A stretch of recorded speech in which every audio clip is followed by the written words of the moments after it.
I'd like to call this meeting to order of the Villa Park Village Board. Today is June 24th at 7 p.m. Clerk Kornecki, could you please call the roll? Trustee Salela. Here. Trustee Kazone. Here. Trustee Murphy. Here. Trustee Tucker. Here. Trustee Wagner. Here. President Bolthus. Here. President Bolthus, we have a quorum. I also have Trustee Patrick requesting to join this meeting via his cell phone. Okay, do I have a motion to allow Trustee Patrick to attend the meeting? President Bolthus, I'd like to make that motion. Okay, do I have a second? I'll second it. Okay, roll call vote, please. Trustee Salela. Yes. Trustee Kazone. Yes. Trustee Murphy. Yes. Trustee Tucker. Yes. Trustee Wagner. Yes. President Bolthus. Yes, and with that, Trustee Patrick can participate in the meeting. So, all right, we'll start out with Pledge Allegiance. Pledge allegiance to the flag of the United States of America and to the republic which it stands, one nation, under God, indivisible, with liberty and justice for all. Please remain standing. Trustee Wagner has a prayer for us.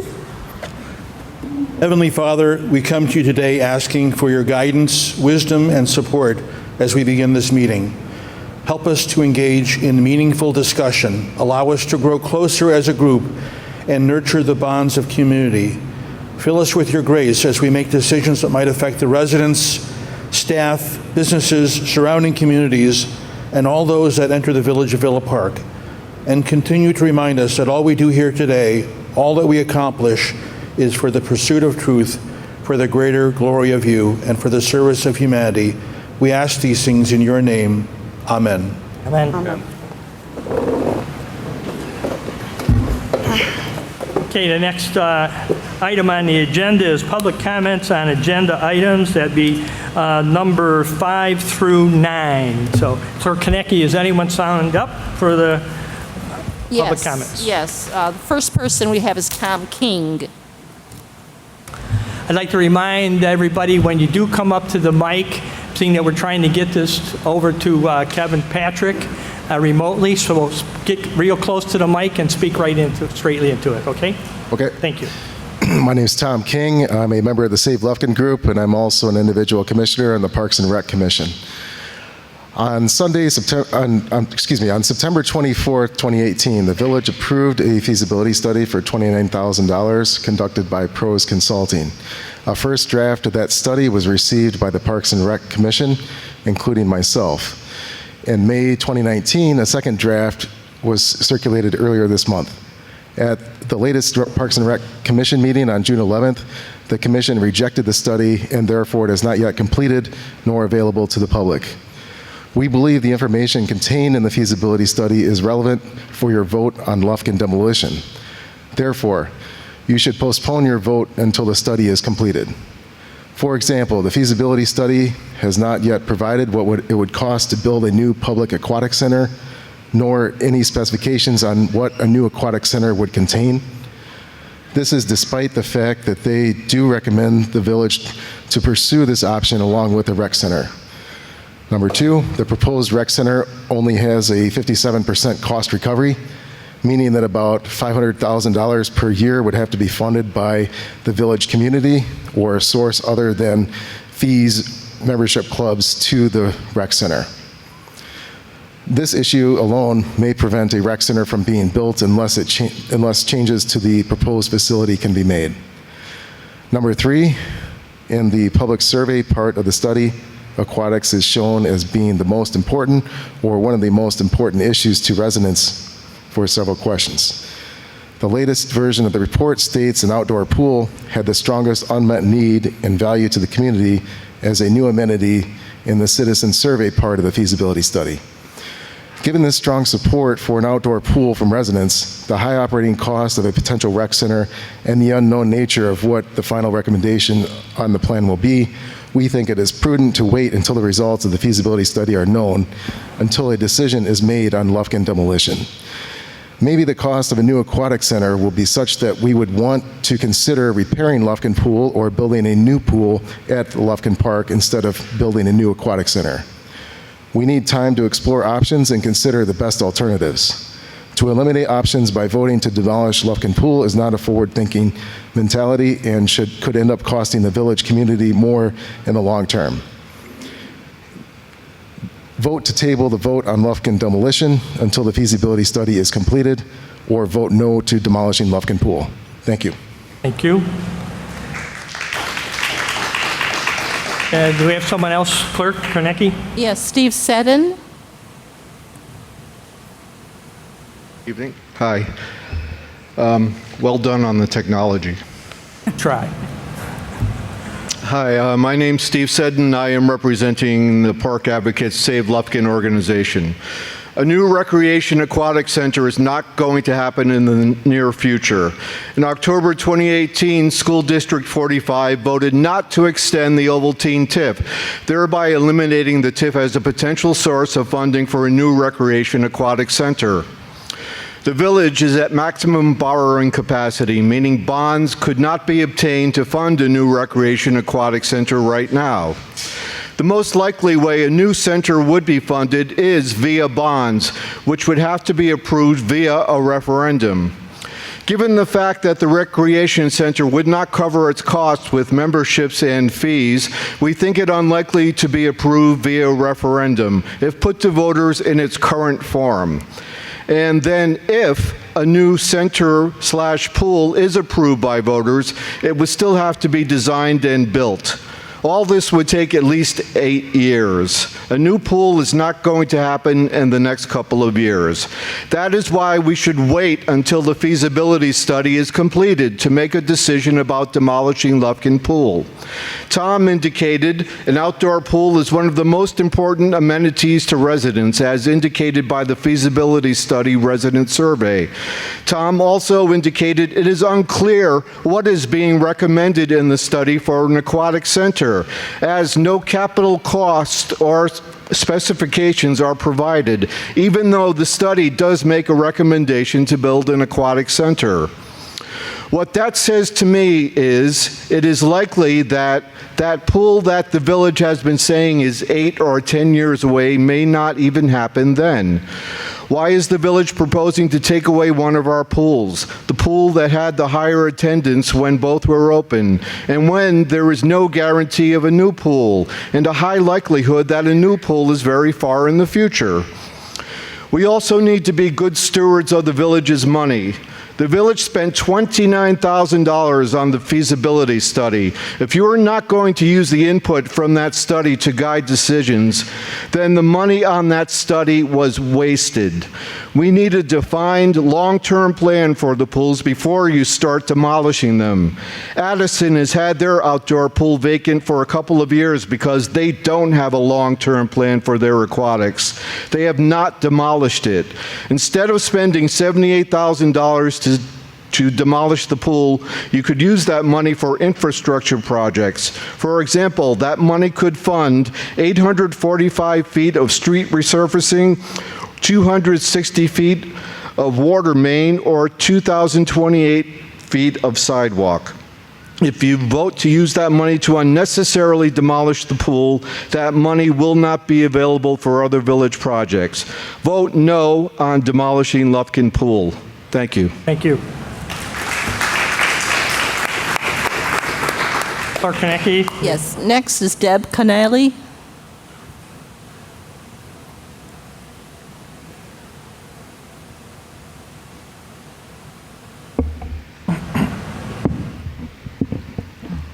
Hello, my name is Deborah Canali, and I am representing the Park Advocates Save Lufkin organization. Villa Park operates best with 2 pools. If you compare financials for 2015 through 2017, when both Jefferson and Lufkin were operating, with just 2018, when only Jefferson Pool was operating, you see something interesting. The village still had a negative net income, but it was about the same when you compare the time both pools operated from the time just Jefferson was open. When you factor out depreciation, then the village actually made more money when both pools were open. This is mostly because of the large number of season pass holders that chose not to purchase with just Jefferson Pool open. Then there's the matter of the number of people served by the pools. In 2017, when both pools were open, there were 22,898 pool visits. In 2018, when just Jefferson was open, there were 13,383 pool visits. That is a 9,515 more pool visits when both pools were open. If the goal of the Villa Park Parks and Rec Department is to serve residents, then closing one pool is contrary to that goal. Jefferson Pool works for some families, but it does not work for all. Families with multiple children find it difficult to use because the toddler pool is separated from the shallowest end of the main pool. So if you have a 6 and a 2-year-old, for example, you can't watch both of them at once effectively. Lufkin Pool had very clear sight lines, so everyone could be watched at once. We have also heard from families of special needs children who found Lufkin's sight lines much better for the family, as they could keep an eye on their special needs child easily, as well as any other children they had. The shallower part of the pool was also easier for the special needs children to navigate than Jefferson Pool. If you live on the south side, Jefferson Pool takes a drive over train tracks. Many parents are uncomfortable sending their children across town and over train tracks to go swimming, but they were comfortable, very comfortable, letting their kids ride bikes to Lufkin Pool. Operating both pools allows all Villa Park residents to be close to a pool. In 2017, Villa Park was named the 28th best place to live in America. It is not as often discussed that Villa Park was not listed in the top 50 best places to live in 2018. Between those two votes, Lufkin Pool was closed. We think it is not a coincidence that taking away amenities takes away from the whole village. Vote no to demolishing Lufkin Pool. Villa Park needs 2 pools. Thank you.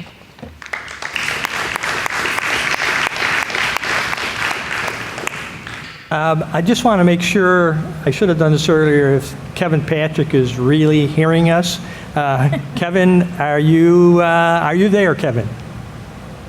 There's my mute button. Loud and clear. Hey, everybody. Thanks for having me. Thank you. That helped. We got a little mic check, too, so good.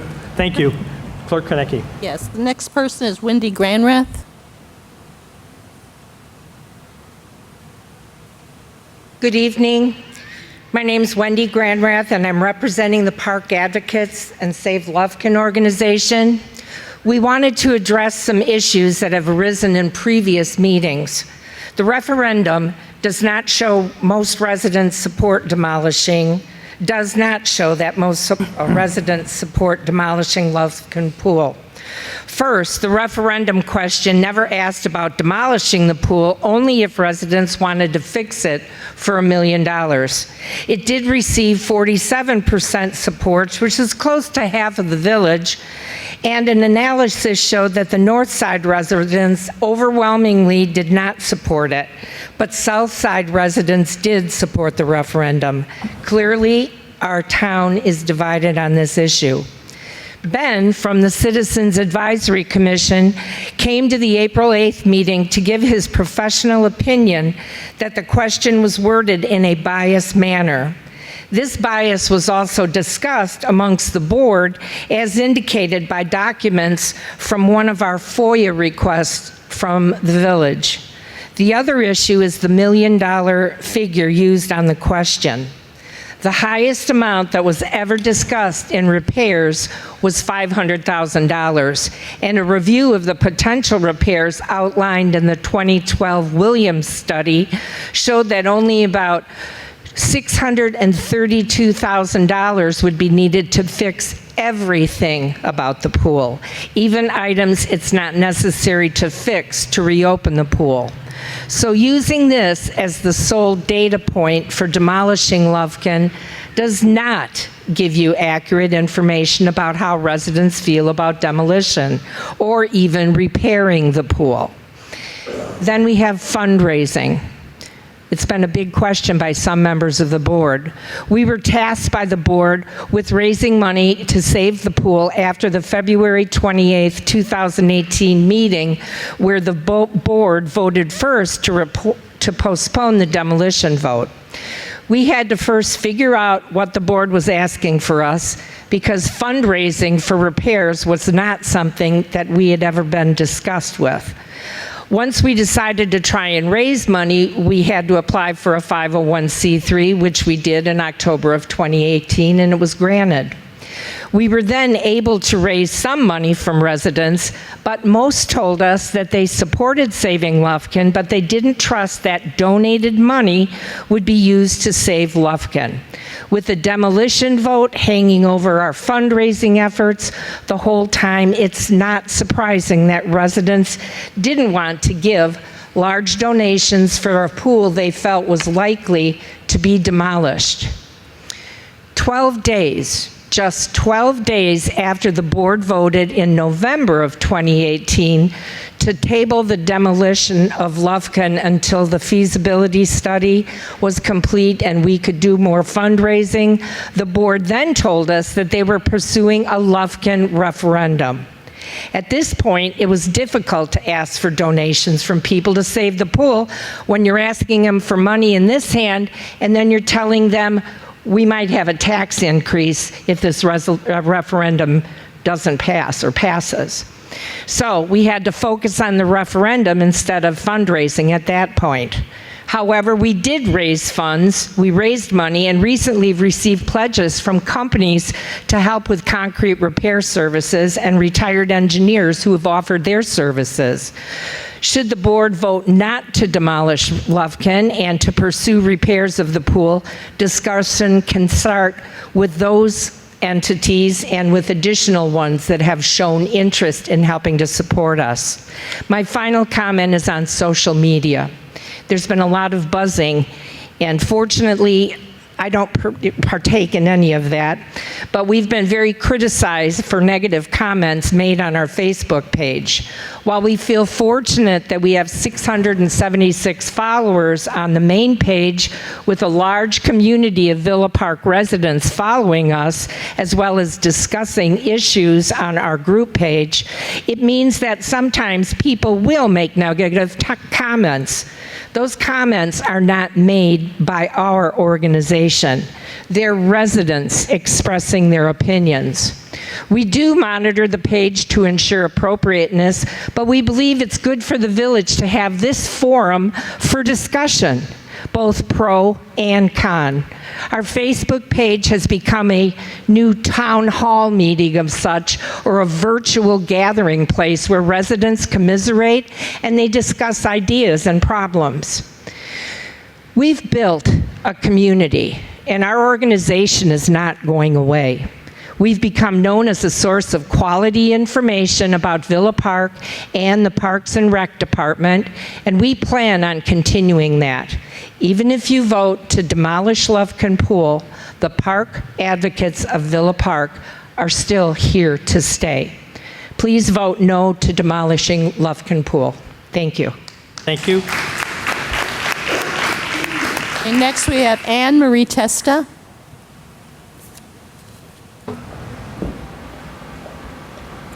Good evening.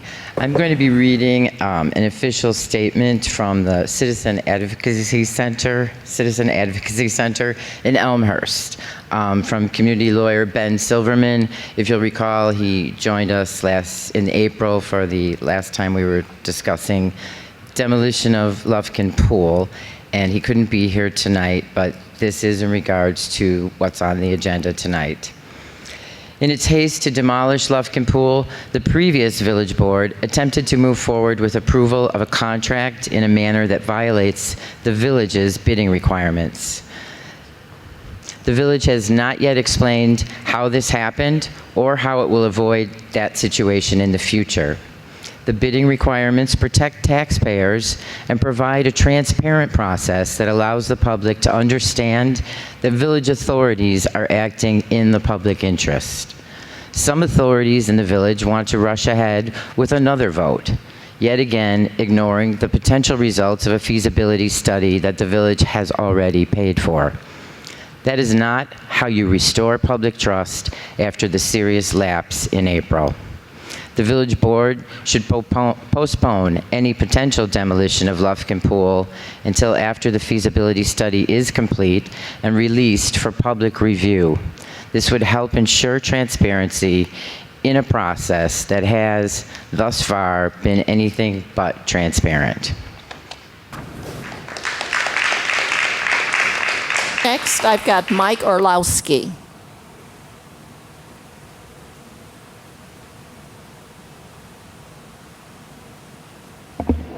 How you doing tonight? I've been talking about Lufkin Pool since early 2000s. Come to village meetings, listening to Marlon give his yearly report on the poor condition of all the pools in Villa Park, not just Lufkin, but Jackson or Jefferson.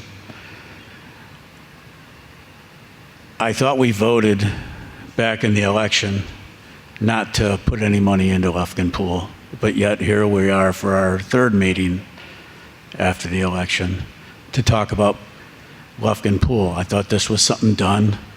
I don't think we should even invest money to demolish it. I would rather see that money invested in something new. I don't want to see Lufkin Pool repaired. I want to see something new, something more modernized that everybody can use. Not just the kids that have zero depth, but all the way up to the elderly that want to use it in the wintertime. Something more practical, something more up to date. With the weather that we've had this year, it's not something that you can sit and use in the cold. I want something indoors, outdoors. Let's have something more modern. I don't support doing anything with Lufkin Pool. Thanks. Thank you. Next is Jen Burns.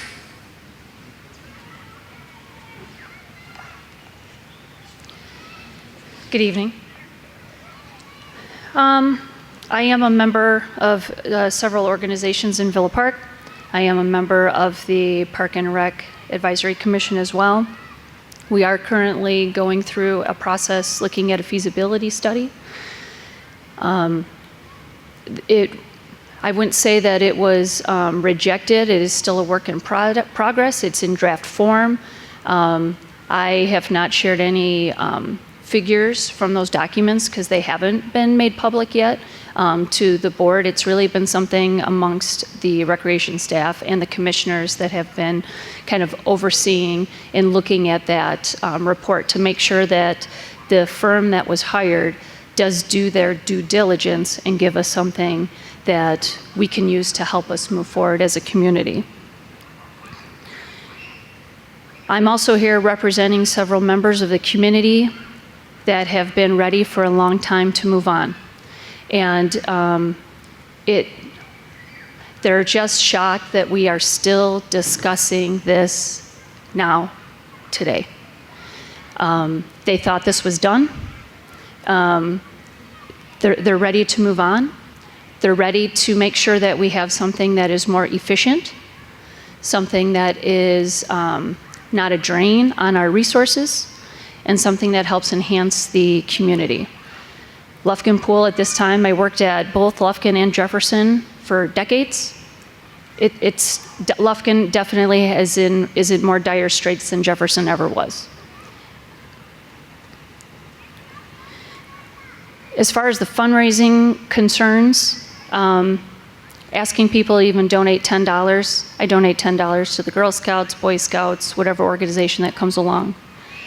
I think that some of the concerns with the Save Lufkin Pool organization and fundraising and kind of, how much community support they truly have, I still feel like it was spoken during the privacy of the voting booth, where the community stands.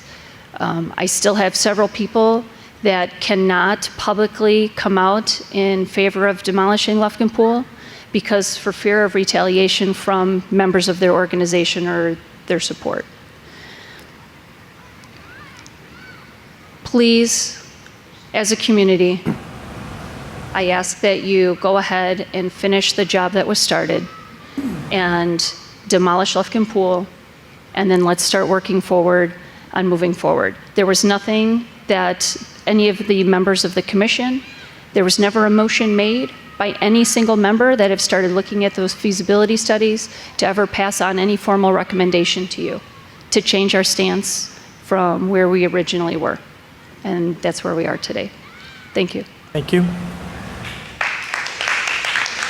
I have the last one, Dave Fisher.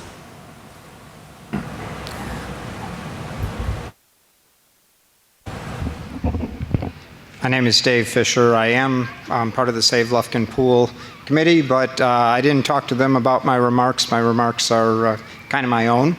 I'd start out saying, absolutely, please don't demolish the pool until more time has been had to study this.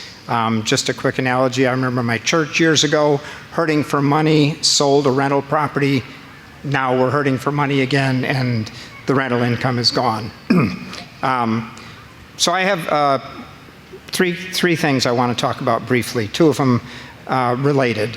First of all, almost always, the question you ask, the way you ask a question, dictates the answer you'll get.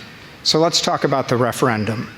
The village was asked, would you be willing to spend up to $1 million to repair Lufkin Pool? And so just an analogy, if I said to anybody here, would you be willing to spend $1 million on my home? I would get an emphatic and immediate answer, absolutely not. Your home's not worth it. But if I asked, would you be willing to spend $300,000 to buy my home, I'd get much more positive answers. So the amount that you ask, obviously, is critical to the answer you get.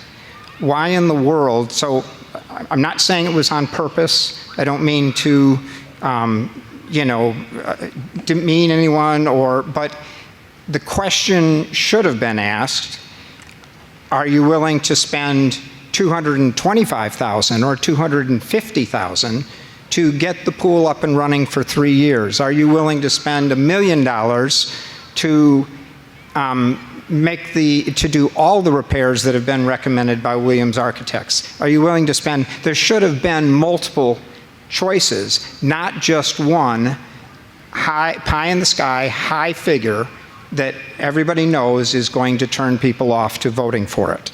So it also reminds me if you had young kids and they were going to go to a carnival and they said, can I have $100 to go to the carnival? You'd say absolutely not. But if they said $20, you'd say, yeah, you know what? It's important to get out with your friends. Here's $20, or you can spend $20 from your savings.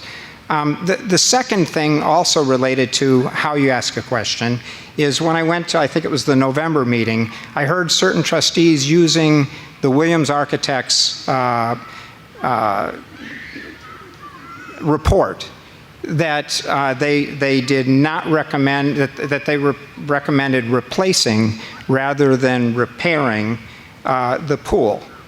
So once again, that was taken, that answer was taken and turned into you should demolish the pool instead of repairing the pool. Well, they weren't asked. Williams Architects, if you look at, I'm looking at the contract, and it says, the village department has determined that both pools will need repair or replacement, two choices, in the near future. In order to plan for the immediate and future needs of our pools, it will be necessary to retain a pool architectural firm to do an architectural and engineering assessment of each pool to determine if repair is feasible or if replacement is necessary. So this report has nothing to do with the decision that was made from it. It's like, oh, they recommended not repairing it, so we're going to get rid of it. I mean, it reminds me of, like, I come home and you tell your spouse, I got rid of the car. It was like, well, did you get a new car? No, we're not going to get a new car. Well, obviously, you get the new car before you get rid of the only car. So it doesn't make any sense to go ahead with demolition. The way the questions were asked, both in the referendum and the question was asked of the architectural firm, have been turned into something that they were not. The village did not say, we don't want to spend $225,000 to get Lufkin up and running. The second thing I want to just briefly mention is I heard that, so I am one of those engineers that would be happy to donate my time, but I can do a lot more than engineering. I mean, at 11 years old, I helped my dad build a 40 by 100 pole farm, and we poured 40 by 50 foot concrete slab. I could do that at 11 years old because I had my dad's expertise supervising us. So, a lot of this work could be done through volunteer labor. As far as the engineering, I'm just going to mention, I don't think I mentioned it before, when I was at Natural Gas Pipeline Company, one of my projects was a molten sulfur, a steam-heated molten sulfur pit relining. I mean, if I can work on molten sulfur pit relining, I think I could lend some engineering expertise, and I can certainly volunteer, 200-300 hours of my time to work on concrete work, mortar work, whatever. I heard that there's a concern about having volunteers that are just not part of a company. So, like many of you, I've done a Habitat for Humanity project. I hope to do many more as I have more time. But I thought, they were able to let me volunteer not as a company, but just as an individual. And I also, at Natural Gas Pipeline Company, worked with many people that lived in Naperville, and I heard after they retired, many of them were volunteering at the Naper settlement. So I went online and I pulled down both the Naper settlement volunteer agreement, which has a waiver in it, of course, and the Habitat for Humanity waiver agreement.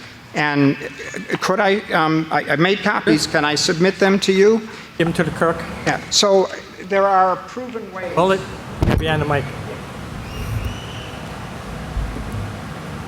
Those are just two examples. My point is there are proven ways. I understand the village doesn't want to be held liable, but there are proven ways for this to be done. I would think we could do it under the 501(c) organization that's been set up with some additional work. But there are certainly proven ways to do this. Thank you very much for having this meeting. Thank you. That's all. I have no one else. That was the last person that signed up, but if anybody else would like to make some comments, please come up to the microphone and state your name, please, for the record. And sign in. Is there a sign-in sheet? Yeah, there's a sign-up sheet You here. would do that too, please. My name's Laurel Schiller, lifelong resident of Villa Park. I don't understand any of this. We have been doing this for years and years and years.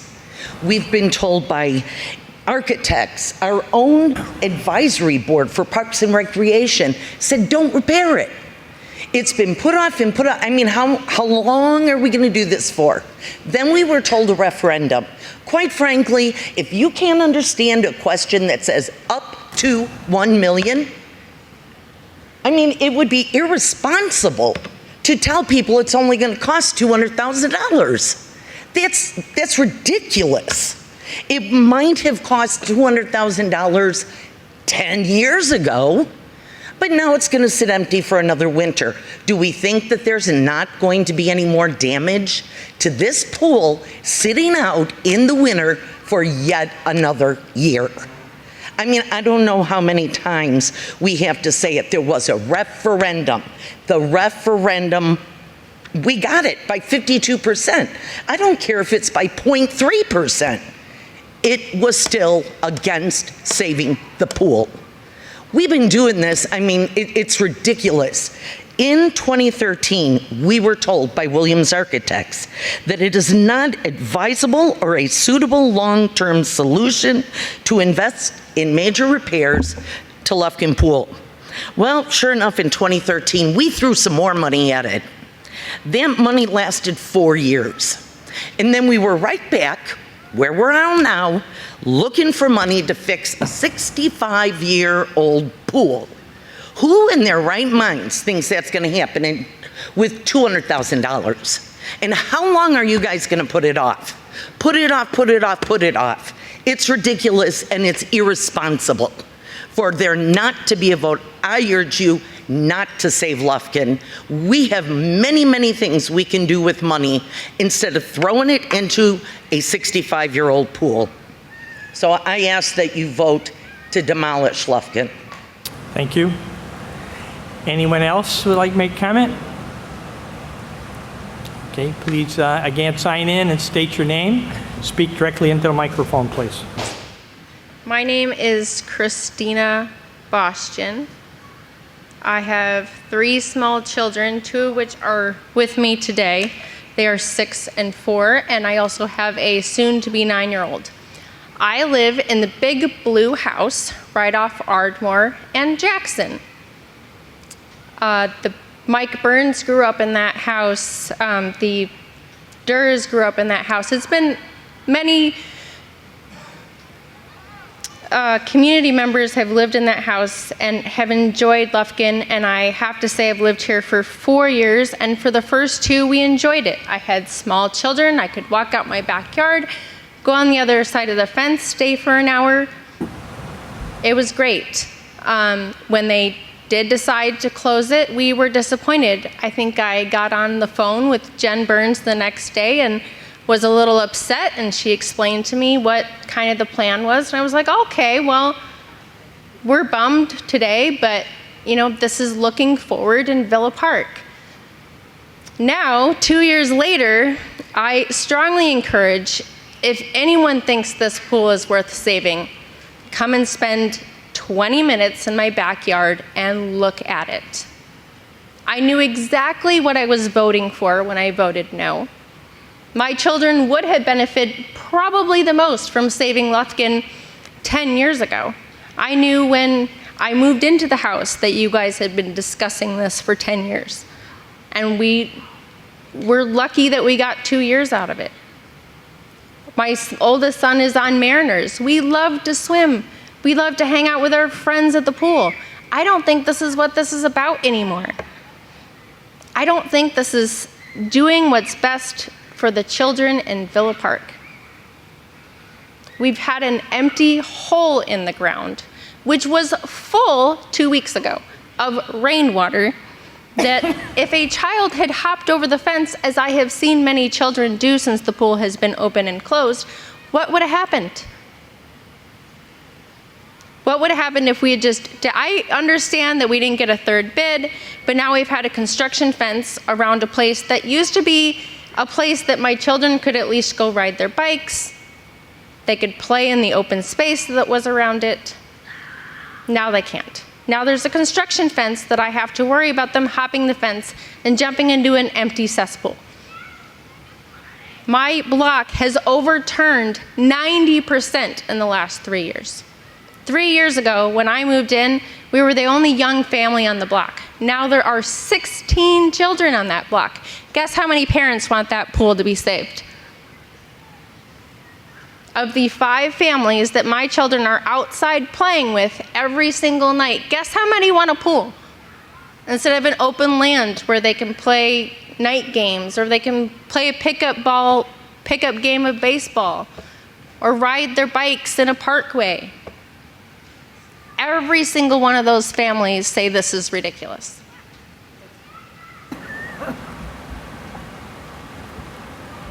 And maybe they've talked to other families on the block, because I hear whispers, but maybe they've talked to other families on the block. But my kids play with 4 to 5 families per night. Some of them even had Save Lufkin pool signs in their yard in the beginning. But now it's 2 years down the line. Anybody who can come in my backyard for 20 minutes and sit there and look at it and tell me that this is safe to keep open for another season while we keep going at this decision is crazy. I'm sorry, I'm trying to keep my emotions under control here, and some of the people on that line are my friends, and I commend them for all their efforts. I really do. My children are friends with people on the other side. It's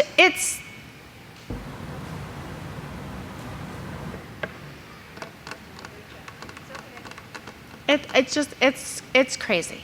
I didn't grow up here. I didn't graduate from Willowbrook. Anyone who ever meets me for the first time, they ask, when did you graduate? I did not graduate from Willowbrook. I'm a new family. I'm from Downers Grove. I can see what great facilities can do for a community. They have great facilities. But I'm not going to compare Villa Park, that has a population of 24,000, to a town that has a population of over 75,000. I understand that there are limitations in this town, but let's not keep an empty concrete cesspool in people's backyards where there are small children for going on It's going to be 3 years by the time this decision is made. You should have seen my husband's face when he saw the note about not demoing that pool. He can't even be here. He's angrier than I am. But I obviously very strongly encourage you to just demo the thing. Don't even spend money on a playground. Just seed it. There are so many kids that could take advantage of just open space back there.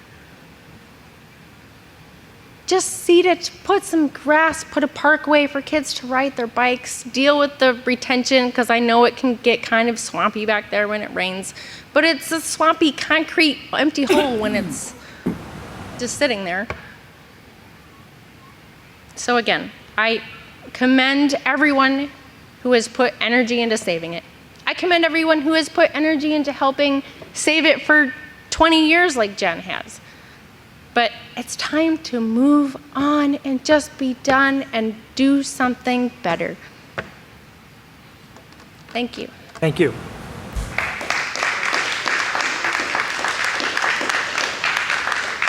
Is there anyone else who would like to make any comments on this issue or on any issue on the agenda?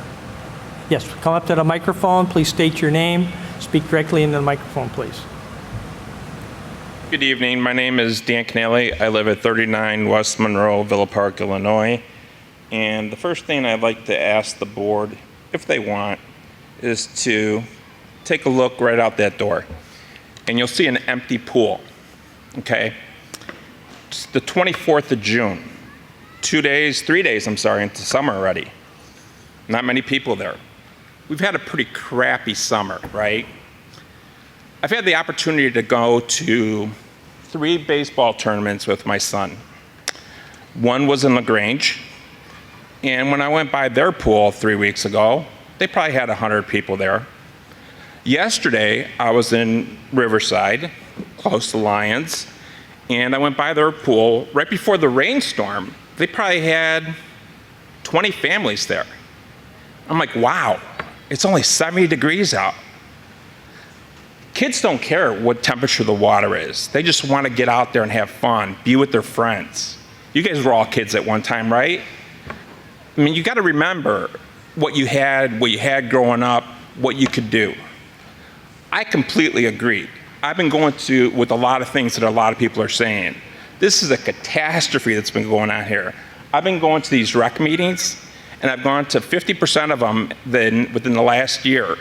And let me tell you, Robert's rules, I mean, I'm confused how people interpret Robert's rules. I was an association president for 5 years. I never hear anyone say, how many yays, how many nays, let's do a roll count. It's always kind of like, oh, let's do this, oh, let's do it again. We didn't say it correctly. Let's correct that.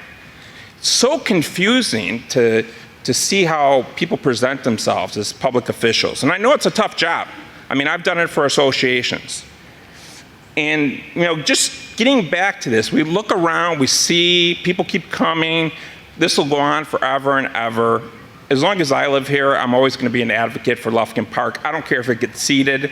I'm going to still get that pool. I don't care if I'm 90 years old, if I'm still here, I'm going to be an advocate for Lufkin Pool.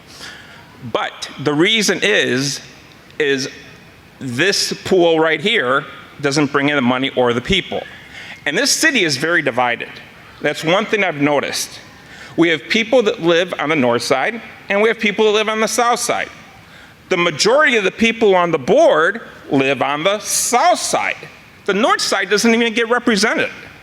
You look at the votes to save Lufkin Pool came from the south side. The people on the north side didn't want it. I wonder why. Probably because they don't want their kids crossing the train tracks to go to Lufkin Pool. Oh, that's a different way of thinking it. So the important thing here is to think about where your kids live, who you're going to represent, and who you care for. I think we need to care for the community as a whole. And I think we need to provide what our community needs. Community is not made to be a profit center. They should lose money. The taxes I spend in this community, I want to be used for amenities in this community. My final comment. We've redone a library. We've redone it. We didn't tear it down. Great job. This building here, a beautiful building, can be utilized for many things. Keep it up. Let's keep using this building. If we need to add on to it, add on. The streets are getting redone, piece by piece. Not a little pothole anymore, but 100 feet, 300 feet. Great job. We're keeping what we have and maintaining it. We still have the opportunity to maintain Lufkin Pool. We have resources that are volunteering. I work for a company that's willing to donate money. I can't send them a letter. I work for UPS, and the UPS Foundation will donate money, and I will match their money. And I'll tell you something, I can't get them to do anything because they want to know who the money goes to and how that'll be given and distributed. Right now, there's no way for us to do anything where it says, okay, this pool was donated on behalf of XYZ company or Friends of the Pool or whatever. So there's been a lot of roadblocks put on to save Lufkin, and I still believe that we need that pool. And if my kids continue to live in this neighborhood, I hope their kids get to see that pool. And I just want to reiterate, you need to think, look out there, see how many people are at that pool, and if it was the same time this year, last year, and you were driving by Lufkin, how many people would be there? Save Lufkin. Thank you.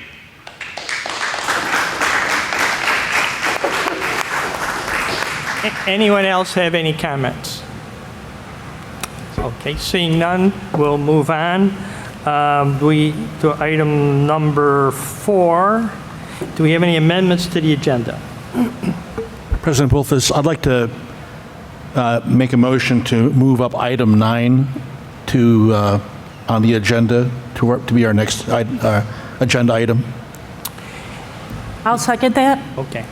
Do you have to have a roll call, or you just do it? You should do, you have to take a vote. Okay. It can be voice vote. Okay. So we have a first and a second. Any questions? Any comments? Okay. All in favor of moving number 9 up to after number 3? Where did you want it? Roll call. Bob, where did you want it? Right now? I'd like it to be after the consent agenda. Okay. After number 5. All in favor, say aye. Aye. Aye. Aye. That passes. Okay. Number 4. Kevin? That was Kevin. Okay. That was Kevin. Oh, sorry. Yeah, we have to remember that Kevin's on a little bit of a delay, so we'll make sure. Sorry, Kevin. We'll move on down to the, any amendments to the agenda besides that? Okay, that's it? Okay. The consent agenda is 5A is the minutes from the board meeting held on June 10th, 2019. 5B is the bill listing for the weeks of June 10th and June 17th, 2019 in the amount of $737,455.08. Do I have a motion for the consent agenda? President, I'll make that motion. Trustee Kazone, do I have a second? I'll second. Trustee Ciela, second? Okay. Any questions from the board? I do. Trustee Tucker? This is probably a question for Kevin or when we get the invoices in from our different engineers like Brock, we have several projects going on from each engineers. How are you separating these projects? I mean, I'm trying to look at this, figuring out, you've got several areas that they're split up to, and are they separated because they go through the Public Works first, and they label them and then go to the accounting department or whatever, or how are they labeled? Yeah. Director Mantle, I think maybe you write them up and send them through. Come on up to the microphone. Bring Kevin Wachtel with you. Save a little time.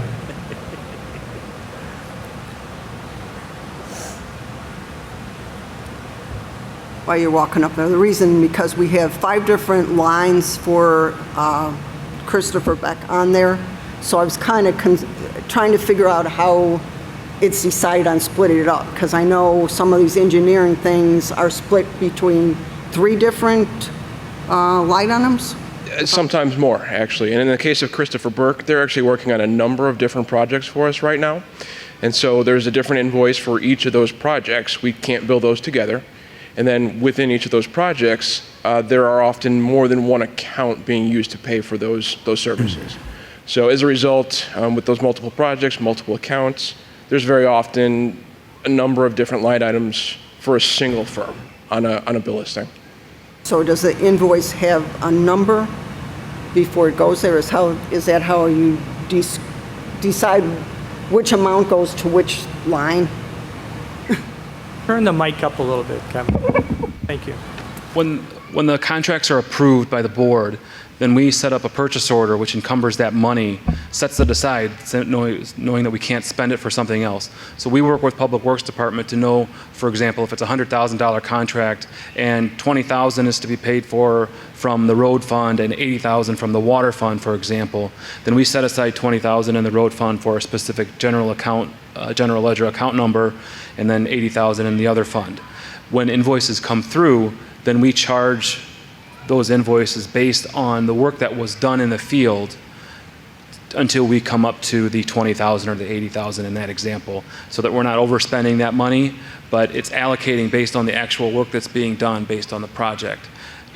For example, when we're dealing with water fund money and sewer fund money and road bond funds, we want to use those money for the intended purpose to pay for that specific infrastructure, if it's on the engineering side or if it's on the construction side. So we know that going in based on the quantities of the construction. We set that money aside in the purchase orders. We send out the purchase order reports, and that shows how much money has been spent on each of those purchase orders and each of those general ledger account numbers, what is available, what is remaining, so that we know how much we have left in those particular projects. And when the invoices come through, Kevin in Public Works, they look at the work that has been done and charge it to the proper accounts. Well, they're charging it to the different, because he works on several different projects, that's what I was saying.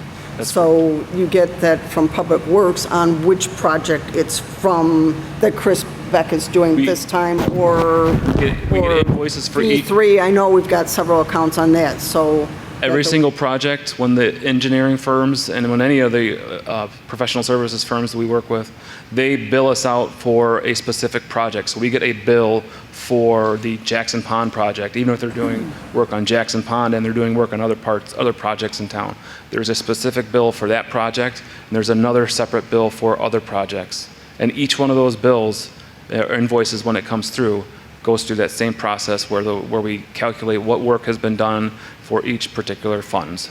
Okay, so the bill comes across saying it's for this project, yes, this project, then you separate it after that for the amount. Correct. Okay, thank you. I'm waiting to see if Kevin has anything. So, okay, any other questions? Roll call vote. Trustee Wagner? Yes. Trustee Tucker? Yes. Trustee Murphy? Yes. Trustee Kazone? Yes. Trustee Salella? Yes. Trustee Patrick? Yes. President Bolfus? Yes. Okay, now we're going to go to item number 9, which is a resolution of the Village of Villa Park, DuPage County, Illinois, authorizing a contract with Fowler Services LLC of Elgin, Illinois, for the demolition of Lufkin Pool in an amount not to exceed $78,000. Manager Keener. Thank you, Your Honor. At its November 12, 2018 meeting, the Village Board of Trustees voted to place a non-binding referendum question on the April 2nd, 2019 consolidated general election ballot. The question stated, do you support the Village of Villa Park, Illinois, spending up to $1 million in new property taxes to fund repairs to Lufkin Pool, which would allow the village to safely reopen the pool? Election results showed that 52.64% of voters did not support the referendum. Bids for the demolition of Lufkin Pool were opened on Tuesday, June 4, 2019, and the low bidder was Fowler Services LLC of Elgin, Illinois. This resolution approves a contract with Fowler Services LLC for the demolition of the pool and related structures. as well as regrading and restoration of the property to green space in an amount not to exceed $78,000. Funds would be taken from Swimming Pool Fund account number 41-502-03-401. Thank you, Your Honor. Thank you. Do I have a motion for the resolution? President Pulthus? Yes. I'd like to make a motion to table this resolution until our second meeting in August. I'll second that motion. Right. Wait a minute. If that motion is passed, there'll be no discussion on the item. So a motion to table eliminates any discussion. So the alternate way would be motion to approve, seconded, discussion, and then at some juncture, a motion to table. But it's your control. So in other words, you're saying if there's any discussion, Yep. you want to withdraw your motion and your second at this time. You want to make a motion for the item and a second to permit discussion. Okay, I'm going to withdraw my motion then. you withdraw the second? I'll second. No, you withdraw your second. Withdraw the second. You're withdrawing your second. First. Right. That's what we want to do, discuss it first. Right. Okay, so the motion has been withdrawn. We're back to the original motion. Do I have a motion for the resolution that's presented here? I'll make the motion. Trustee Sialef, do we have a second? I'll second it. Trustee Kazone. Okay, now we have discussion. Any questions or comments that anybody wants to make? Trustee Murphy? Yes, I would just like to make a comment, and I'd like to divert, if I could, a little bit away from our current discussion regarding saving Lufkin Pool. I'm not sitting here tonight to take a position on saving versus demolishing the pool. I would like to point out, however, that I am adverse to the terminology in the current resolution stating that the pool area be returned to open space park use at this point in time. I feel like that is premature without having a more formalized plan for how we're going to compensate for having closed Lufkin in the first place. Elmhurst had 2 swimming pools. At one point, I was advised that they resurrected a 60-year-old pool. Further research has indicated that that's not exactly what happened. They opted and studied and determined their best direction was to demolish both pools and to replace them at their existing locations. If in fact we were to vote tonight to return that to open space, we've now eliminated one alternative to potentially demolish and put a new pool at the current site of Lufkin. I'm not here to say that the pool will not get demolished in the future, but I do feel that voting to do that tonight is premature. I would prefer that the vote get pushed out until August, and we use the month of July to conduct town halls to get further information and to more formally document what our thought process is to make up for having closed the pool. Thank you. Okay. Anyone else? Trustee Wagner? Thank you, President Pulthus. I realize that I'm risking the scorn of people who would like to see the pool demolished. And I've kind of gone back and forth on this issue. But I feel strongly that we should postpone demolition of the pool. And here are my reasons. On Friday, we received a document, which I received for the first time. It's my understanding that members of the public had access to the document. It's a letter from the heir to the Oliver family sent by their attorney and questioning whether the pool will actually continue to be a place for recreation.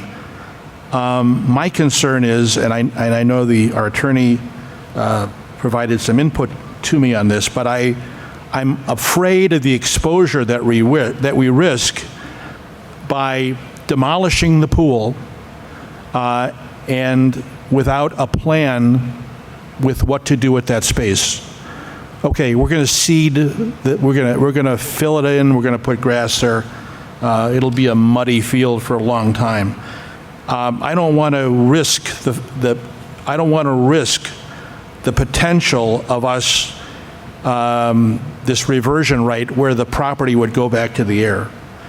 I'm persuaded by the fact that we need to digest and understand what is in the feasibility study. It doesn't address Lufkin Pool per se, but there are many aspects of the feasibility study that will give us input. I think we should develop some sort of plan as to what we're going to do with it, as opposed to leaving it as just open space. I realize that the pool is now an eyesore. You know, it's been vacant for a while. I've toured the pool. I know it's in very poor condition. But I think that we need to be thoughtful about what we're doing. I think the additional time will may be able to enable us to put together a plan to say what we can do going forward with the pool. Yeah, and for those reasons, I intend, well, I'm against demolishing the pool at this time. That's all I have. Thank you. Well, Trustee Wagner, as you know, Patrick, go ahead. Sorry, no, go ahead. I would just like to speak after okay. You're ready there. Okay. Trustee Wagner, as you know, I also have a copy of that letter from the attorney for the Oliver family. I know that you were willing to point that out, but would you like to read my reply to the letter to the attorney? You can go ahead and read it. I don't need to read it. Okay, so my reply to the letter. Now, the deed that we have from the Oliver family states in there specifically what that property can be used for. And it says here in the deed, in the transfer of it, swimming pool and bathhouse, tennis courts and badminton courts, stock pond, playground apparatus and equipment, ice skating, and as a general planted landscape park. So that's what the requirements are. And I'll read to you my response to the attorney when I got his letter, wanting to know what we tended to do. In response to your April 30th letter, that's the date of the letter, the village is aware of the deed that granted the village the property in public trust for park purposes that became Lufkin Park. The village has never considered not using the property for other purposes. The Lufkin Pool has been an issue before the village board as to the escalating maintenance and compliance cost of a 65-year-old pool that originally was built for use by a homeowners association, and the village board has considered demolition of the pool for various reasons. The village board has not discussed what park purposes will replace the area where the pool is located, but that use will be used in compliance with specified in the deed that the property be used for park purposes. The village has always considered Lufkin Park as a great public benefit for the neighborhood that surrounds the park, as evident by the recent planning for the future of the use of the park. So that was my reply. So I didn't want any residents to be concerned that that property was going to go back to the Oliver family if we demolished the pool. So, okay. Any other comments? I would like to chime in there real quick. Sure. I just want to say that I strongly agree with Trustee Wagner and Trustee Murphy. I believe that without a plan in place, it's just words. We have to get something solidified, a solid plan in place for what's going to go there or what we should be doing before we demolish that option. So that's all I have. Okay. Anyone else? Yes. Trustee Tucker. Okay. Now we're talking about a plan in place. I I, for one, was on the Park and Rec Commission when the master plan went into effect. Every park has a plan set up, and the Park and Rec Committee is working on revising it as it goes around year and all along here. So please don't state that there's not a plan for Lufkin Park. There is. It just is determined by how it moves forward on what those plans will go into effect. Second of all, I know there was a lot of confusion about this feasibility study having to do with demolishing a Lufkin Pool. Feasibility study has nothing to do with Lufkin Pool. What that study was put forth was a study for money to find out if it's feasible to have a recreational center here and a pool or maybe a pool, not for the existing facilities. Yes, the study took assessment of the existing parks and recreation facilities that, as you stated, William Architect had stated before. But they also talked to each individual in the village to see and ask several questions on what they thought was important in the village to do a better assessment of what they thought was already being done at the park, in Villa Park, and what needed to be accomplished in Villa Park. The surveys to each household was open to the residents to let us know what they felt that the Park and Rec was doing properly and what facilities were already being done and what programs were being handled and what programs they felt needed to come to Villa Park that we were missing that other towns in this area had and we did not have. Yes, it evaluated the demographics and the recreation trends in all the areas around here. I believe we had, 10 different areas, they said.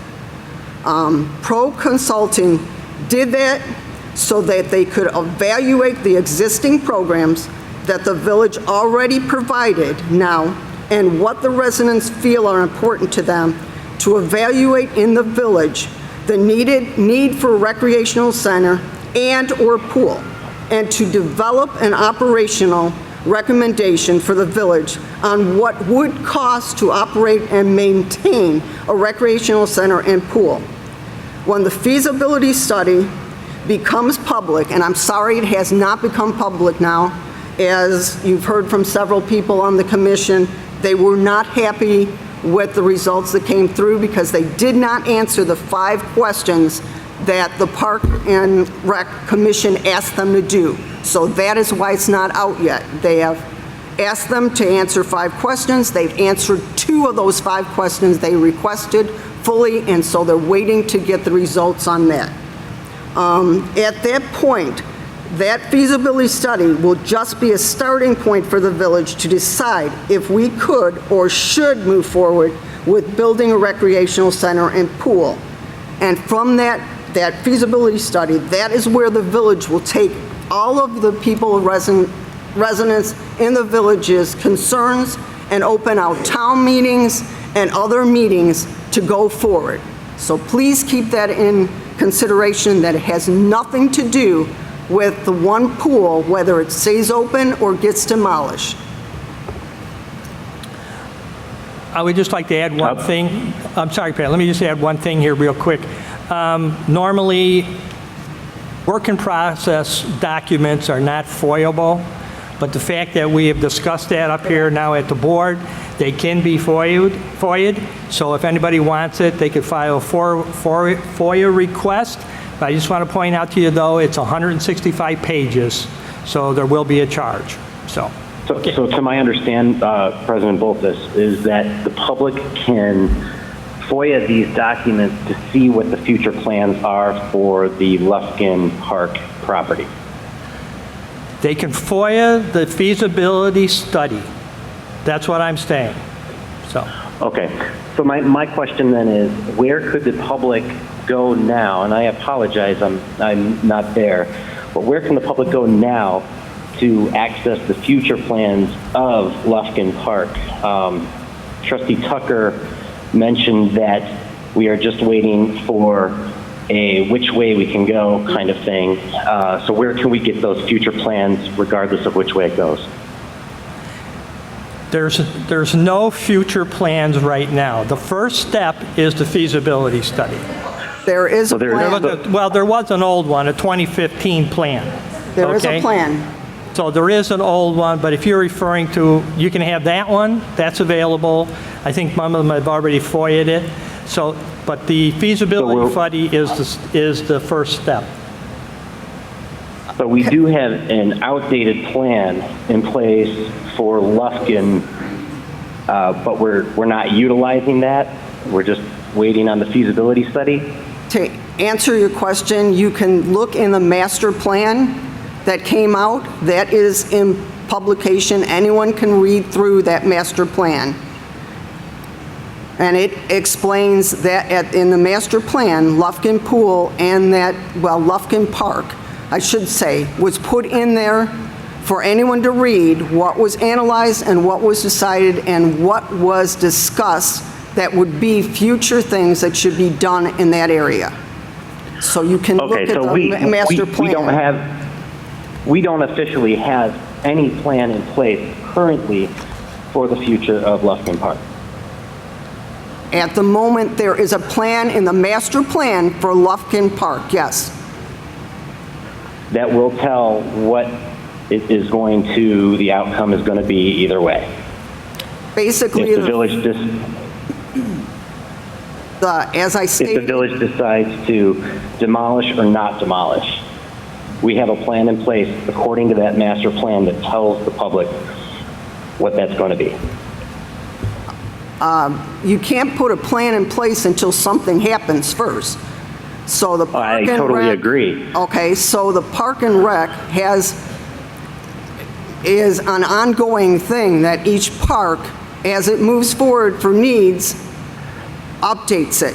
Just like they will update Willowbrook Park because of the construction going on there. Now Willowbrook Park is updated.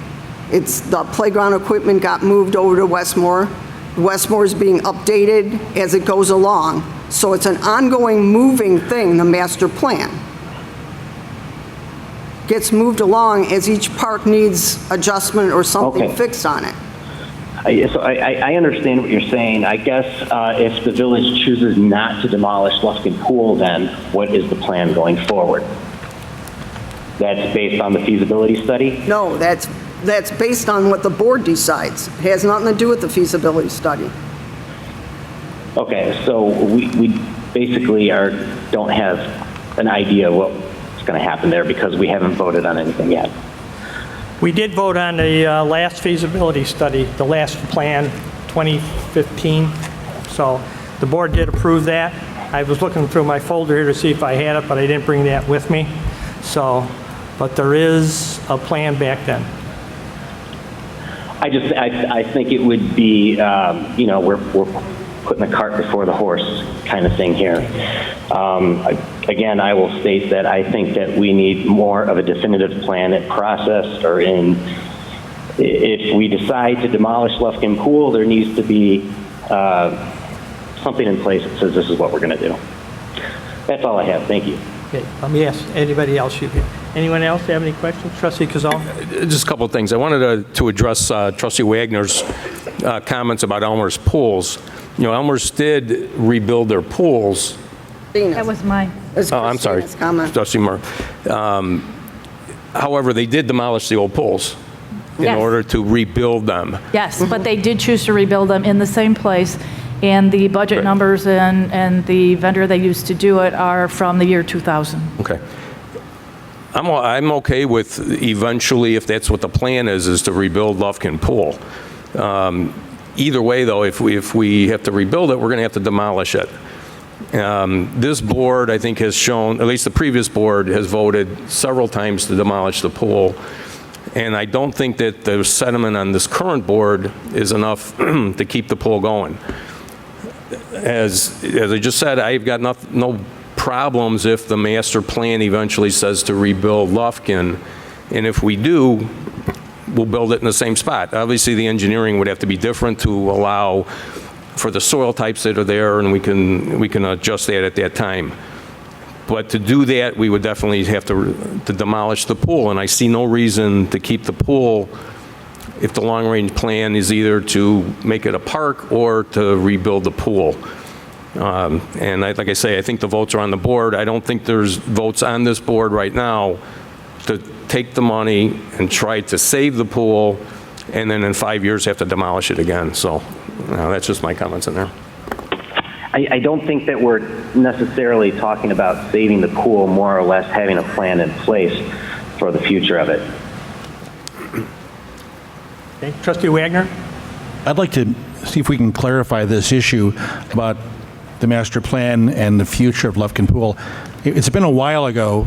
I did read the master plan, and I know there were ideas that were floated, like a walking path, etc., but I don't believe there was a specific plan in place for Lufkin Pool. And President Bultis, maybe we could ask Director Gola to comment on that, if that's appropriate. Sure, I see he's jumping up already. On the website, I think. Yes, it is. Good evening. Thank you for this opportunity. The master plan, the things that were in the master plan are conceptual by nature. It's a living, breathing document, so things will change as we go through the process. I've called up the master plan for Lufkin Park, and the conceptual plan as it stands is to convert the building into an interpretive nature center with public meeting rooms and an outdoor patio at an interactive water spray park. Enhance the existing grounds into an arboretum and interactive gardens with a loop, trail, signage, and benches. Enlarge detention facility to improve overall area stormwater management. So that's kind of the conceptual idea of what could take place at Lufkin. So the master plan calls for preservation of some part of that building, if I'm understanding you. That could be a possibility. Possibility, yes. okay. Yeah, sure. Okay. Anyone else? Excuse me. In going through, the building has to be gutted either way. So we'd have to make a determination because there are so many code violations as far as access, that type of thing. But again, that's the conceptual idea at that time for the master plan. Any other questions or comments? Patrick? I'm good. Okay. Thanks. All right, thank you. Trustee Wagner? President Bultis, at this time, I'd like to make a motion to table this question, this resolution, until our second meeting in August, so that to allow for possible public meetings, town hall meeting, etc., so that we can have a better handle of what we can anticipate going forward with that space. I'll second. Okay. No discussion. Yep. There's no discussion. Roll call. Yes. Roll call vote on tabling item 9. Okay, Trustee Murphy? Yes. Trustee Wagner? Yes. Trustee Kazone? No. Trustee Tucker? No. Trustee Xylella? No. Trustee Patrick? Yes. President Bolfus? No. So with that, the motion fails, and we'll continue the discussion on item 9. Any other questions or comments? Trustee Tucker. I have a question on the bidding on this. Maybe somebody can clarify what the different ranges were for the backfill. On the grading and the backfill seemed to be different on all the bids. Was Kevin? there something I don't know about that so high? Kevin's here. He brought up the bid. I'm here. Okay. No, I was thinking Kevin Mantle. Greg Gola, come on up here too, just in case.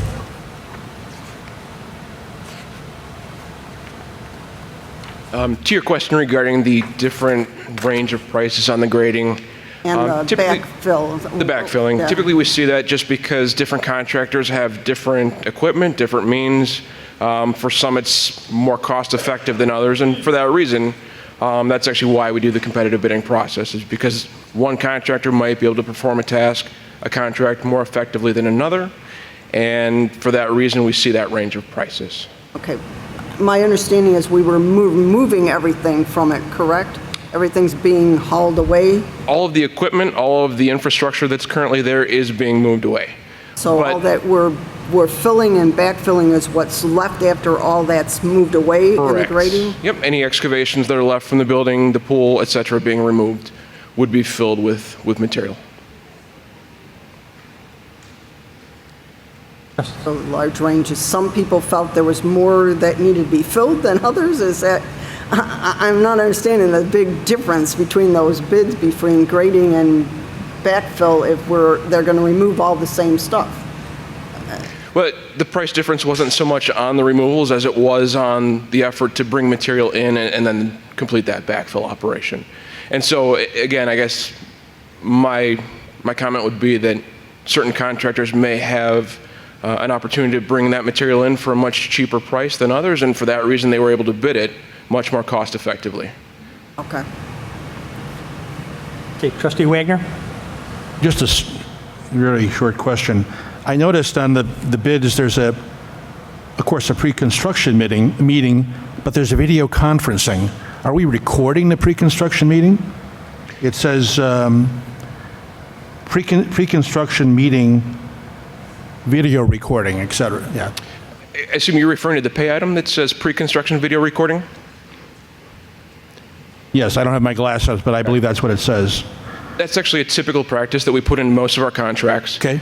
We require the contractor to make a video record of the existing site conditions before construction starts. So if there's a question of damage, of claims, et cetera, we have a record of what was in place beforehand to document against what is in place afterwards. Thank you. That's all I had. Anyone else? Okay, I think it's time to take a vote on this. We've dragged this on for over a year, and what it has successfully done is divide the community.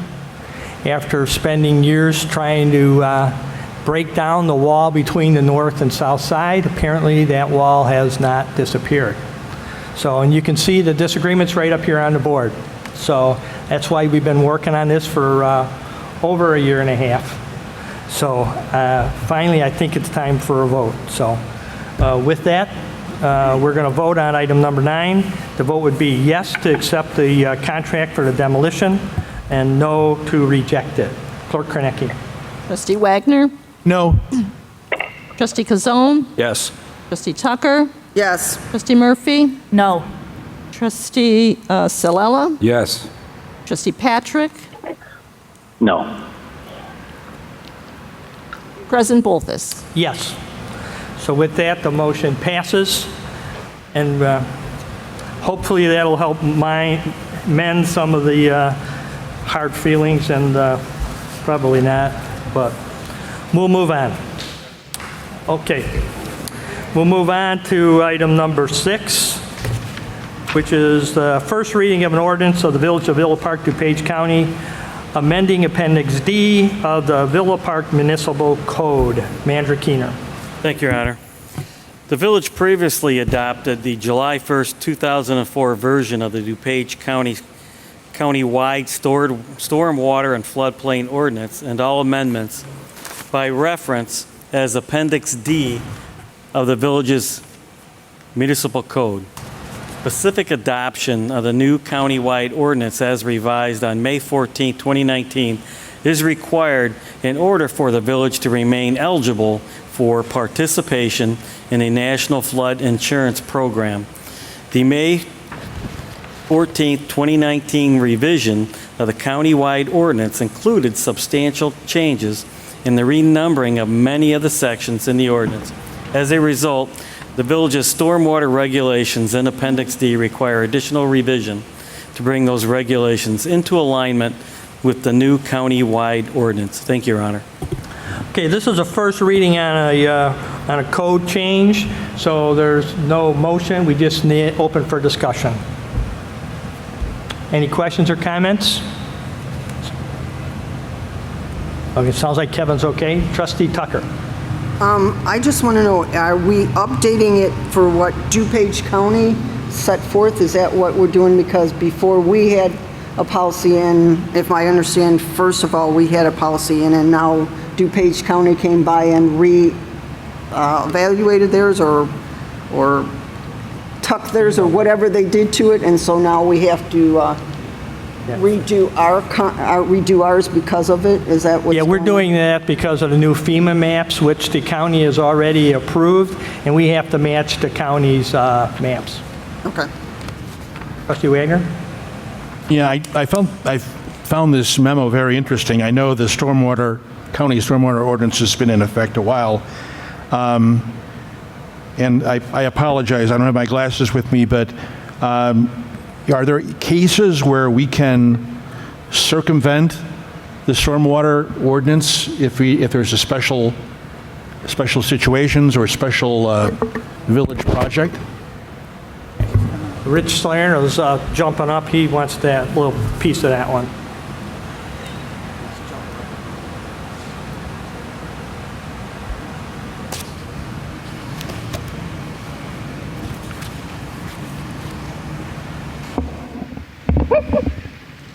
Good evening. If you wouldn't mind, could you re-ask the question, please? Sure. So I read the memo, and my reading of the memo is that there may be special cases or projects, maybe projects that the village is undertaking, where we can circumvent the stormwater ordinance or avoid some of the provisions of the stormwater ordinance. Am I correct in saying that? That's incorrect. No. Incorrect, okay. So all of our village projects, we do have to meet the same ordinance as any business, any development based on the size of what's going on within the town. Okay. I'm looking at number D, or maybe Article D, special Appendix cases D? of development.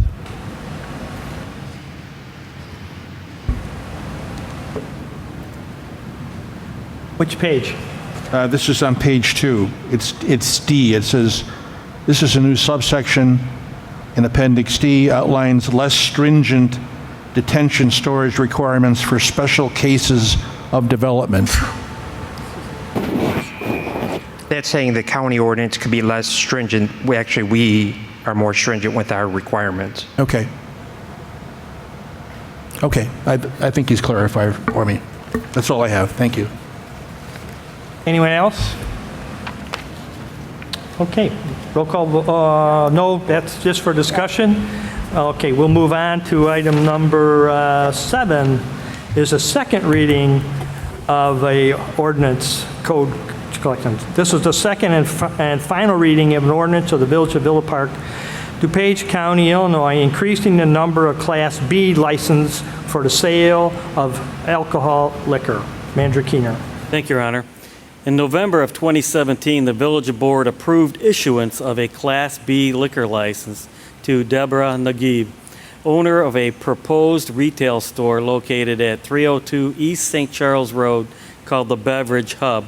The license issued has since lapsed and per village code was canceled as the business has not yet opened. At the May 20th, 2019 meeting of the Village Board, Ms. Naguib appealed to the board requesting that her liquor license be reissued and the deadline to open her business extended until November of 2019. This ordinance would reissue the Class B liquor license to the Beverage Hub. Thank you, Your Honor. Do I have a motion for the second reading? Mr. President, I'll make the motion. Okay, do I have a second? I'll second. Trustee Wagner, any questions or comments from the board? Okay, hearing none, roll call vote. Trustee Tucker? No. Trustee Salella? Yes. Trustee Murphy? Yes. Trustee Wagner? Yes. Trustee Kazone? Yes. Trustee Patrick? No. President Bolfus? Yes. Okay, that passes, so we'll move down to 7B, which is second reading of an ordinance of the Village of Villa Park, DuPage County, Illinois, amending the requirements for membership to the Parks and Recreation Advisory Commission. Manager Keener. Thank you, Your Honor. The Villa Park Municipal Code provides that no member of the commission shall serve for more than 2 consecutive full terms. This language is inconsistent across Chapter 2 Articles 8 through 30, it is recommended that the village's municipal code be modified to be consistent in language by removing the term limit. Thank you, Your Honor.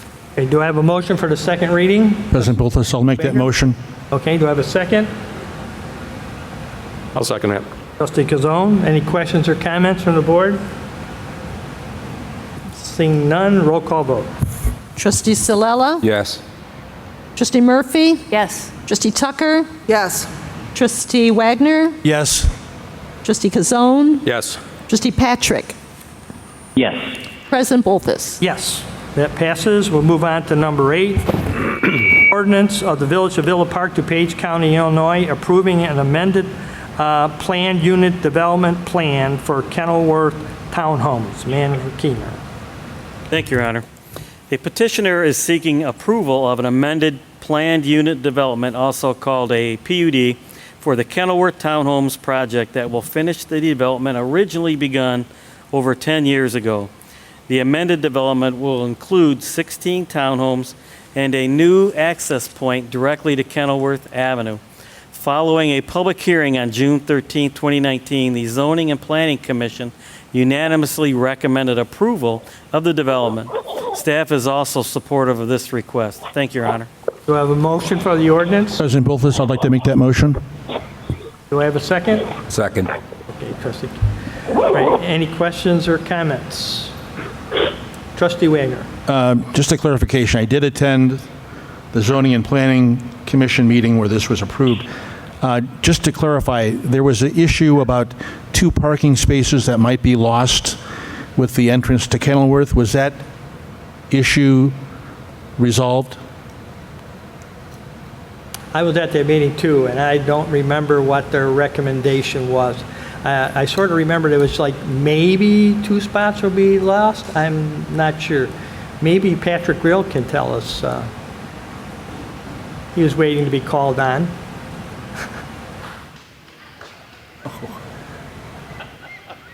We could ask one of your commission members if you'd like instead. Yes. Yeah. Well, Yeah, he's back there. I'm sure he can concur if the statement is correct. But in order to provide the access point directly to Kenilworth Townhomes, it would require the elimination of 2 parking spaces that were shown in the original PUD plan. And my understanding that there was some disagreement about that, or some compensation might have to be offered for that? There's a separate agreement that has been entered into. It's a multi-party agreement, and as far as I know, everybody is in agreement with that issue. Okay. Thank you. That's all I had. Sure. Trustee Tucker, what? Yes. My question is the entrance from Kenilworth.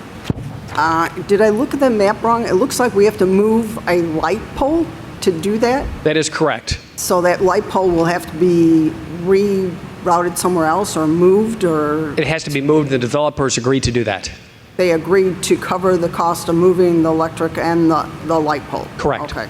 So that the entrance could go through.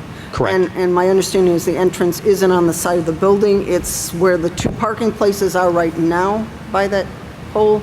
Correct. Basically, if you took, those parking spaces ahead, and if you just took those directly straight, basically to Kenilworth, that would be the general location of that access point. Okay, so it's the 2 parking places that are already there that we're taking in the driveway where the light pole's on the, I think it's on the right side, left side of it if you look this way. Okay, got it. Anyone else have any questions on this item? Hearing none, roll call vote. Trustee Kazone? Yes. Trustee Tucker? Yes. Trustee Murphy? Yes. Trustee Wagner? Yes. Trustee Silella? Yes. Trustee Patrick? Yes. President Bolthus? Yes. Okay, item number 10 is public comments on non-agenda items. Does anyone here from the public want to have anything they want to talk about? Okay, seeing none. Clerk's report? No report. No report from the clerk. Any trustee report? Trustee Ciala? Just a couple of things. Was able. In the mic. Sorry. I was able to attend the re-grand opening of Jewel, and I'd like to thank Jewel Corporation for their invite. It was very eye-opening, and they did a fantastic job. So hats off to them. Also, we welcomed a new business in town, Chicago Curling, which we are all invited to for a grand opening. Also an interesting new business, and we welcome them to town. That's all. Trustee Kazone? Just one thing, the Community Pride Commission meeting that was scheduled for tomorrow has been canceled. A bunch of the commissioners will not be able to make it, so we would not have a quorum. So the meeting tomorrow has been canceled. Thank you. Trustee Wagner? Thank you, President Bolthus. Just a couple of things. Just want to let the members of the public know that the Environmental Concerns Commission will be meeting on Thursday, this coming Thursday, at 7 p.m. at Village Hall. They are, like many commissions, looking for commissioners. So if you're interested in that commission, I would encourage folks to go to the website and find the application. Just want to remind folks that the Historical Museum will be holding their annual ice cream social on July 3rd. I believe that's from 7 p.m. to 9 p.m. At the gazebo outside of the museum. The museum, right. And just want to let folks know about an event that State Representative Deb Conroy and Tara Costa Howard will be holding at Willowbrook High School Monday, July 15th from 6:30 p.m. to 8 p.m. It's on the addiction and opioid awareness issue, so very important. And that's all I have. Thank you. Before I forget, Trustee Patrick. Yes, I have a couple of things. Thank you. Appreciate it. First of all, I just wanted to thank everybody who attended tonight's meeting. I wanted to thank the board for allowing me to participate in tonight's meeting. I also wanted to give a special thanks to village staff for a very nice tour recently of our facilities and grounds, giving me a little bit of a better perspective of the village's day-to-day operations. So I just wanted to thank Mike Lay, Rick Salerno, Patrick Farrell, and Patrick Burke, and Greg Gola. Keep up the good work, guys. Thank you. Thank you. Trustee Tucker.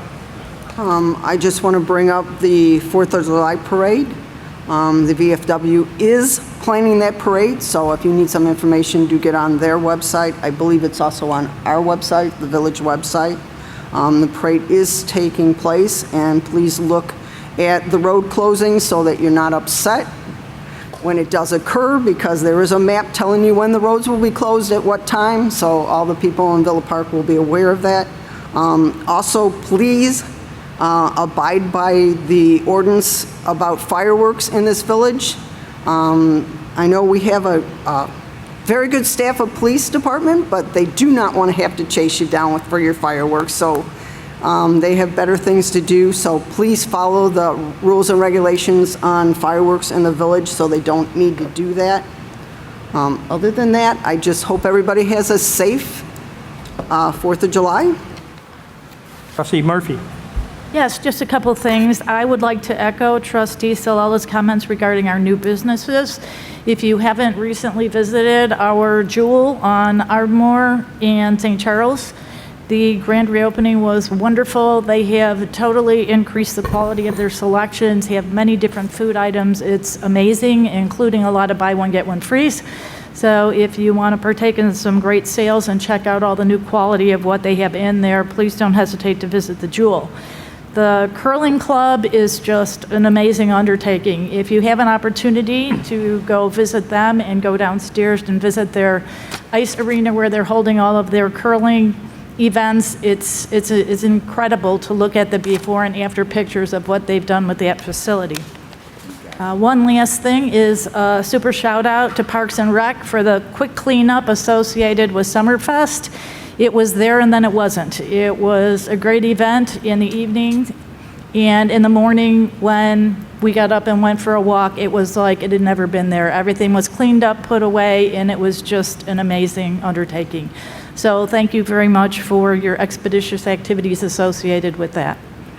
And that's all I have. Okay, thank you. And I too attended the Jewel re-grand opening. It's much brighter, many more selections. They did a very nice job. And it was kind of nice meeting all the big shots from Jewel, the president HR directors and stuff. That was really kind of a good opportunity. And they gave a $1,000 check to the food pantries. So that was really nice. And I think most of that's going to go to my brother's, I think it was, pantry in Villa Park. Disciples Food Pantry? Disciples, that's it. Disciples Food Pantry. So, and also the curling. You can just go there and see. You know, just go in. It's in the shopping mall by the Bob's Discount. You know, it used to be Illinois Department of Human Resources around in the back. That's where they're at. You go around in the back, or you can get in from upstairs. But you go in the back, there's plenty of parking. Just go in, it's open to the public. They even take, if somebody wants to put a group together and come and curl a little bit. If you want to know how much fun it is, ask our Senator Tom Kellerton. He was there, and the ice is pretty slippery, he found out. So, but they did a wonderful job, and it's going to be a great asset addition to Villa Park. With that, we'll move on to the manager's report. Thank you, Your Honor. Just have one quick item. I was notified a few days ago that the Village of Villa Park has been ranked number 19 of the best cities to live in Illinois by the Chamber of Commerce.org, so I thought I'd mention that. With that, Your Honor, I pass. Okay. With that, I'm going to entertain a motion to adjourn. President, I'll make that motion.